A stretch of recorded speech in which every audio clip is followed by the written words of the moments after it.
Hello, dear students and parents. Myself, Madhusudan Vasishtha. I am a teacher of physics. From the last 14 years, I am in this field.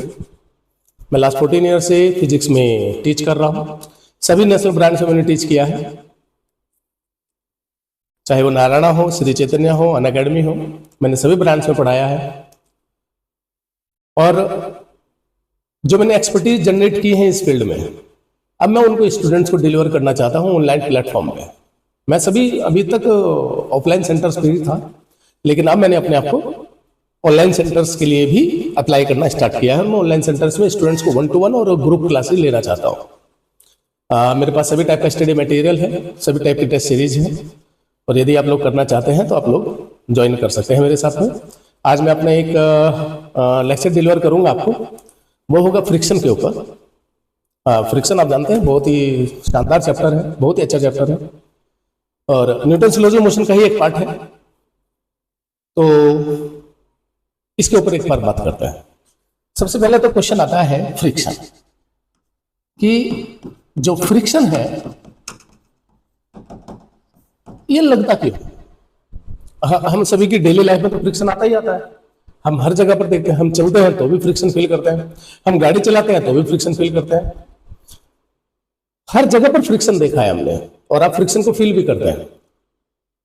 चाहे मैं एक block ले लेता हूं और ये ब्लॉक है, एक सरफेस पर रख दिया गया है, इसका मास m है.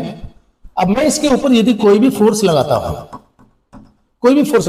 मैं इसको स्लाइड करना चाहता हूं इस सरफेस पर, मैं इसको आगे मूव कराना चाहता हूं, तो ऑब्वियसली बात है ये ऐसे तो मूव नहीं होगा, मुझे कुछ ना कुछ एफर्ट लगाना पड़ेगा. अब मैंने एक वर्ड यूज किया है कि एफर्ट लगाना पड़ा, तो एफर्ट इसलिए लगाना पड़ा कि कुछ ना कुछ था जो कि मुझे मोशन को अपोज कर रहा था, जो कि इस ब्लॉक के मोशन को अपोज कर रहा था. वो क्यों लगा?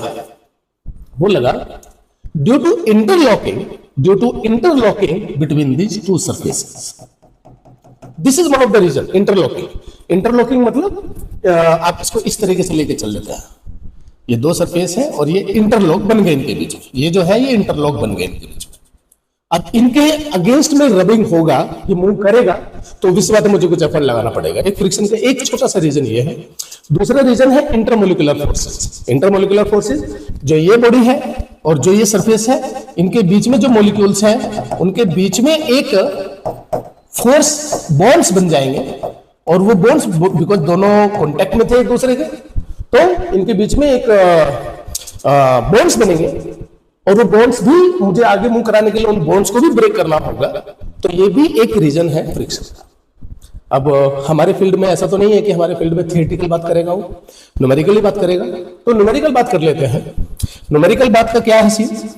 न्यूमेरिकल बात का सीन है बच्चों कि यदि कोई बॉडी m मास की बॉडी किसी भी सरफेस के साथ कॉन्टेक्ट में है, तो ऑब्वियस बात है न्यूटन्स लॉज ऑफ मोशन में हमने इस काम को किया है, mg लगेगा, ये लगेगा, ठीक है ना. और एक कॉन्टैक्ट फोर्स लगेगा, contact force between these two surfaces. mg तो बाय द ग्रेविटी लगा है इस ब्लॉक के ऊपर, और एक कॉन्टैक्ट फोर्स लगा. उस कॉन्टैक्ट फोर्स का आप ध्यान से सुनिएगा जरा, मैं एक कॉन्सेप्चुअल पार्ट की तरफ को जा रहा हूं. अब यहां पर ये पॉइंट है कि कॉन्टैक्ट फोर्स लगा, उस कॉन्टैक्ट फोर्स कोई इस डायरेक्शन में लगेगा. यहां पर मेरा ये एफसी कॉन्टैक्ट फोर्स है मान लीजिए, और ये एफसी कॉन्टैक्ट फोर्स के दो कंपोनेंट होंगे. यदि ये वर्टिकल से एंगल थीटा बनाता है तो दो कंपोनेंट होंगे, एफसी कोस थीटा और एफसी साइन थीटा. याद रखिए जरा, FC cos theta and FC sine theta. FC cos theta he contact force का जो नॉर्मल कंपोनेंट होता है, वही मेरा नॉर्मल रिएक्शन है. और एफसी साइन थीटा जो मेरा हॉरिजॉन्टल डायरेक्शन में लगा है, इसी को ही हमने फ्रिक्शन का नाम दिया था. अब मैं यदि इस बॉडी पर कोई एफ फोर्स एक्सटर्नल सोर्स से लगाता हूं, तो ऑब्वियसली वो इस फ्रिक्शन के अगेंस्ट वर्क करेगा और उसको सबसे पहले इसको न्यूट्रलाइज करना होगा मूव कराने के लिए. इसको न्यूट्रलाइज करेगा तो ही बॉडी आगे मूव करेगी. तो ये हुआ फ्रिक्शन फोर्स का रीजन कि फ्रिक्शन फोर्स कहां से आया, कैसे लगा, क्यों लगा और उसकी नेचर क्या है. अब बात आते हैं न्यूमेरिकल पार्ट के ऊपर. न्यूमेरिकल मतलब इन द सेंस ये कि नॉट एग्जैक्टली न्यूमेरिकल अभी करेंगे, अभी फिर से अभी इंट्रोडक्शन ही पार्ट चल रहा है। तो ये एम मास का ऑब्जेक्ट है, ये कॉन्टेक्ट में लगा, कॉन्टेक्ट में है सरफेस के साथ में, mg लगा, नॉर्मल रिएक्शन लगा। नॉर्मल रिएक्शन ऑब्वियस बात है, न्यूटन लॉ ऑफ मोशन में हमने सीख लिया नॉर्मल रिएक्शन क्या होता है, नॉर्मल रिएक्शन कैसे लगता है।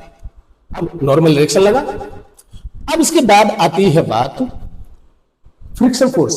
फ्रिक्शन फोर्स कितना लगेगा, क्या लग सकता है, कितना लग सकता है, क्यों लगेगा, क्यों लगेगा का रीजन हो चुका क्लियर। अब कितना लग सकता है, याद रखिए मैं फ्रिक्शन फोर्स को स्मॉल एफ से डिनोट करूंगा, फ्रिक्शन फोर्स एंड मैं इसको स्मॉल एफ से डिनोट करूंगा, और ये स्मॉल एफ ध्यान रखिएगा जरा, इज ऑलवेज लेस देन और इक्वल टू म्यू एन। एक वर्ड यूज हुआ है यहां पर म्यू, एन के बारे में हम सभी लोग फैमिलियर हैं, लेकिन यहां पर एक वर्ड यूज हुआ है mu. This mu is called friction coefficient. ये म्यू ही हमारा फ्रिक्शन कोफिशिएंट है। और मैं यहां पर साफ साफ जोर देकर के इस बात को कह रहा हूं, आप लोग ध्यान से देखिएगा कि एफ की जो वैल्यू है वो लेस देन और इक्वल टू म्यू एन है। मतलब हमें फ्रिक्शन फोर्स निकालने के लिए नॉर्मल रिएक्शन निकालना ही पड़ेगा, अदरवाइज हम नहीं निकाल सकते।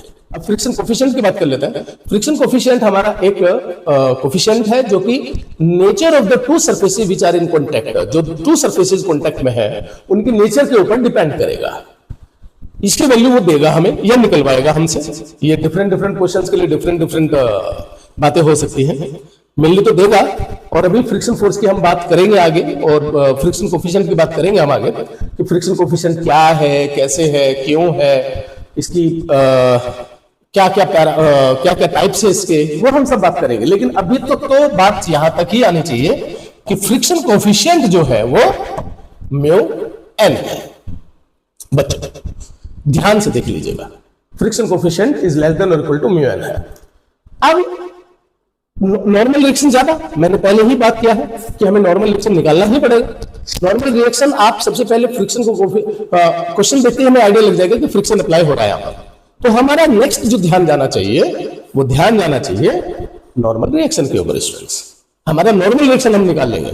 नॉर्मल रिएक्शन निकालने के लिए हम आगे और क्या क्या कर सकते हैं भाई इसमें। नॉर्मल रिएक्शन निकालने के लिए आप और भी देख लीजिए कहानी कहां से कहां स्टार्ट होती है। मान लीजिए कि ये इंक्लाइन प्लेन है,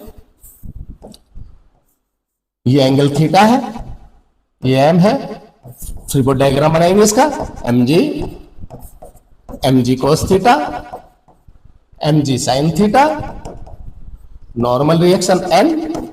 अब इसके बाद में मैंने कहा कि यहां पर एम जी साइन थीटा की नेचर रहेगी, इसको डाउनवर्ड डायरेक्शन में with the incline downward direction में लेके जाने के, तो फ्रिक्शन कोफिशिएंट इस डायरेक्शन में लग सकता है, and which is less than और इक्वल टू म्यू एन। यहां पर फ्रिक्शन कोफिशिएंट म्यू दे दिया हम, ये लग सकता है।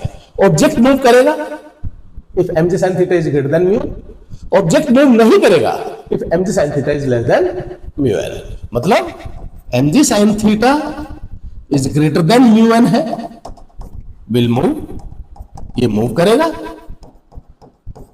और M G sine theta is less than mu N है, विल नॉट। अब बात यहां पर करते हैं कि यदि मूव कर गया और फ्रिक्शन फोर्स की वैल्यू तो हमें पता चल गई म्यू एन, और एन की वैल्यू यहां पर हमारी एम जी cos थीटा है ही है। एन की वैल्यू क्या है हमारी एम जी cos थीटा। तो हम ऑब्जेक्ट का यदि मान लेते हैं कि इफ पहला वाला case, this is first case and this is second case. पहले वाले केस में हमने कहा कि एफ जो है वो अपनी एक मिनट, हमारा M G sine theta is greater than mu N है।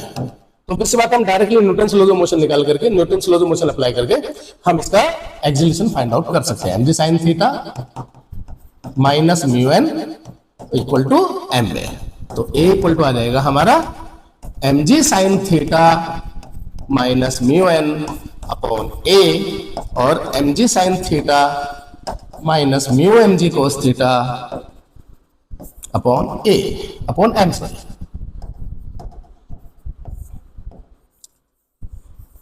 Upon M. ये हमारा आ गया बच्चे। अब हम सेकंड केस लेके चलते हैं जो कि बहुत ज्यादा इंपॉर्टेंट है। If mg sin theta is less than mu N, mg sin theta is less than और इक्वल टू भी ले सकते हैं म्यू mg cos थीटा। इस केस में ऑब्जेक्ट मूव नहीं करेगा। तो फ्रिक्शन फोर्स क्या करेगा, यहां पर अब फ्रिक्शन फोर्स की हम प्रॉपर्टीज को डिस्कस करेंगे, ठीक है ना। अब इस केस को आप यहीं पर ही अपने माइंड में लेके चलिए कि यदि फ्रिक्शन फोर्स की वैल्यू म्यू एन से लेस है तो क्या होगा। देयर आर डिफरेंट थिंग्स जो कि हम फ्रिक्शन फोर्स को लेकर के बात करेंगे, और वो बात करेंगे कि फ्रिक्शन फोर्स की नेचर क्या होती है, टाइप क्या होते हैं, टाइप्स क्या होते हैं।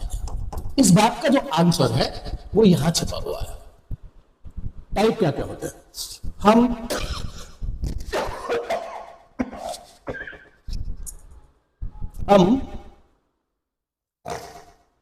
फ्रिक्शन फोर्स के लिए हम टाइप बोल सकते हैं कि ये है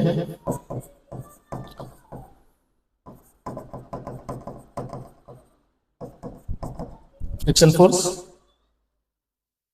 ठीक है ना, और ये हमारा एक्सटर्नल फोर्स है। फ्रिक्शन फोर्स अपनी मैक्सिमम वैल्यू कहां तक ले सकता है, जैसा कि आपको आइडिया है, वो म्यू एन तक ही ले सकता है। इस स्टेज तक, ओ से लेके ए तक बॉडी मूव नहीं करेगी। इस केस में जो हमारा फ्रिक्शन वर्क करता है वो स्टैटिक फ्रिक्शन वर्क करता है, static force, static friction force, ठीक है ना। स्टैटिक फ्रिक्शन फोर्स वर्क करता है इस केस में हमारा। जैसे ही वो अपनी मैक्सिमम वैल्यू लेके चलता है, इस मैक्सिमम वैल्यू को हम कहते हैं लिमिटिंग फ्रिक्शन। क्या कहते हैं भाई, लिमिटिंग फ्रिक्शन। और उसके बाद इस limiting value, that means mu N, ये मैक्सिमम वैल्यू है म्यू एन। अब इसके बाद में हम, और मैं साइंटिफिक फॉर्म में नहीं जा रहा हूं, मैं वो सारी बातें करूंगा लेटर ऑन। इसके बाद अपनी लिमिटिंग वैल्यू को अचीव करने के बाद में यहां पर ऑब्जेक्ट मूव कर गया। ये ड्रॉ क्यों हुआ उसकी 5 मिनट के बाद बात करूंगा। और ये है काइनेटिक फ्रिक्शन। इस स्टेज में आ गया हमारा ऑब्जेक्ट इन मोशन, हमारा ऑब्जेक्ट मोशन में आ गया। अब तीनों टाइप देख लीजिए। ये केस है, अब आप बताइए ये केस हमारा कहां पर है। ये केस हमारा या तो स्टैटिक फ्रिक्शन कैटेगरी में आता है या लिमिटिंग फ्रिक्शन कैटेगरी में आता है। स्टैटिक फ्रिक्शन कैटेगरी जो वो mg sin theta is less than mu N. तो स्टैटिक फ्रिक्शन कब लगेगा, mg sin theta is less than mu N. Limiting friction कब लगेगा बच्चों, mg sin theta equal to mu N. और काइनेटिक फ्रिक्शन कब लगेगा हमारा, काइनेटिक फ्रिक्शन कब लगेगा हमारा, जब mg sin theta is greater than mu N. ये हमारा काइनेटिक फ्रिक्शन कैटेगरी में आ गया। अब आते हैं बात, इसके ऊपर बात कर लेते हैं एक बार। यदि हमारा mg sin theta is less than mu N है, mg sin थीटा बच्चों लेस देन म्यू एन है, तो इसका मतलब साफ साफ है, ध्यान से सुन लीजिए जरा।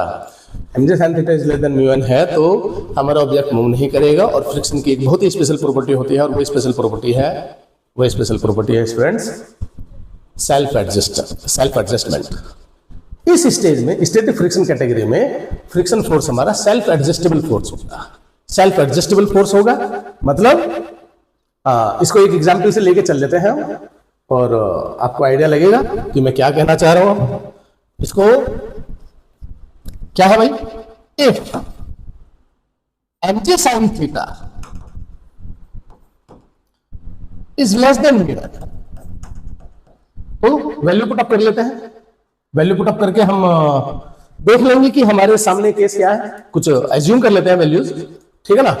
हमने मान लिया if mu N equal to 20 newton, mu N कितना है 20 न्यूटन, और mg sin थीटा की डिफरेंट वैल्यू ले लेके चले तो 1 newton, 5 newton, 10 newton, 15 newton, 20 newton, 21 newton, 25 newton, ठीक है ना। जब वो 1 न्यूटन है सिर्फ, स्टूडेंट बहुत ध्यान से सुनना जरा, जब वो सिर्फ 1 न्यूटन है तो इसका मतलब ये है कि हमारा एक्सटर्नल फोर्स की वैल्यू फ्रिक्शन फोर्स से कम है। स्टैटिक फ्रिक्शन कैटेगरी में हमारा ऑब्जेक्ट चला जाएगा। इस टाइम पर फ्रिक्शन हमारा ऑब्जेक्ट को स्टेशनरी रखने में कामयाब होगा और वो ऑब्जेक्ट रेस्ट में रहेगा, और हमारी उस टाइम पर फ्रिक्शन फोर्स अपने आप को सेल्फ एडजस्ट करेगा, और यहां पर हमारी फ्रिक्शन फोर्स की वैल्यू जो है वो 1 न्यूटन हो जाएगी। फ्रिक्शन फोर्स की वैल्यू क्या हो जाएगी, 1 न्यूटन हो जाएगी। और 1 न्यूटन हमारा क्या लग रहा है, एम sin थीटा 1 न्यूटन है और बैकवर्ड डायरेक्शन में फ्रिक्शन ने भी 1 न्यूटन लगाया, तो क्या होगा, ऑब्जेक्ट मूव नहीं करेगा। तो स्टैटिक फ्रिक्शन कैटेगरी में जो कि ग्राफ में दिखाई भी दे रहा है कि ये अपने आप को एडजस्ट करेगा। क्या करेगा ये अपने आप को एडजस्ट, 1 न्यूटन तो 1 न्यूटन, 2 न्यूटन तो 2 न्यूटन, 10 न्यूटन तो 10 न्यूटन। यहां पर आ जाइए, यहां पर ही सारे आंसर छिपे हुए हैं। 20 न्यूटन मैक्सिमम वैल्यू ले लेगा, इक्वल टू वैल्यू ले लेगा, तो 20 न्यूटन लिमिटिंग केस आ गया। इस केस में ऑब्जेक्ट रेडी टू मूव है, मूव नहीं कर रहा है, रेडी टू मूव है। अब इस स्टेज के बाद हम काइनेटिक केस में चले जाएंगे। तो यहां पर 5 न्यूटन तो फ्रिक्शन फोर्स में 5 न्यूटन, 10 न्यूटन तो 10 न्यूटन, 15 न्यूटन तो 15 न्यूटन, 20 न्यूटन तो 20 न्यूटन, 21 न्यूटन तो फ्रिक्शन फोर्स अब भी क्या है हमारा, फ्रिक्शन फोर्स हमारा अब भी क्या है, 20 न्यूटन ही है, क्योंकि वो तो वैल्यू मैक्सिमम वैल्यू थी फ्रिक्शन फोर्स की, वो वैल्यू क्या थी, फ्रिक्शन फोर्स की मैक्सिमम वैल्यू थी स्टूडेंट्स। और इस केस में भी अब हमारा 20 न्यूटन ही है। ग्राफ में यदि आप देखेंगे तो यहां से यहां तक वो सेल्फ एडजस्ट करता रहेगा एक्सटर्नल फोर्स की वैल्यू के अकॉर्डिंग, लेकिन इसके बाद क्या होगा, काइनेटिक केस में चला जाएगा और काइनेटिक केस में ऑब्जेक्ट फ्रिक्शन जो है अपनी वैल्यू को चेंज नहीं कर सकता, अपनी मैक्सिमम वैल्यू को कांस्टेंट कर देगा और एक्सटर्नल फोर्स ऑब्जेक्ट को लेकर के आगे निकल जाएगा, ये चलेगा। This is the brief introduction of friction force. Okay, I hope you have all of you have enjoyed. Okay, हम बात करेंगे आगे और भी सारे लेक्चर्स में सभी टॉपिक्स की। नीट के प्रिपरेशन वाले बच्चों के लिए सीधा सा मैसेज है, यदि आपको 180, 170, 160 या at least I can say 150 plus, आपको पता भी है, आप 150 प्लस यदि लेके आते हैं तो ही आपको नीट में एक अच्छा मेडिकल कॉलेज मिल पाएगा। यदि आपको 150 प्लस का स्कोर चाहिए तो आप हमें ट्राई कर सकते हैं, आप आइए, हम पूरी जी जान से मेहनत करेंगे आपके साथ, आपके करियर के साथ में। आप हमसे इस बारे में इंफॉर्मेशन ले सकते हैं। Okay, thank you very much.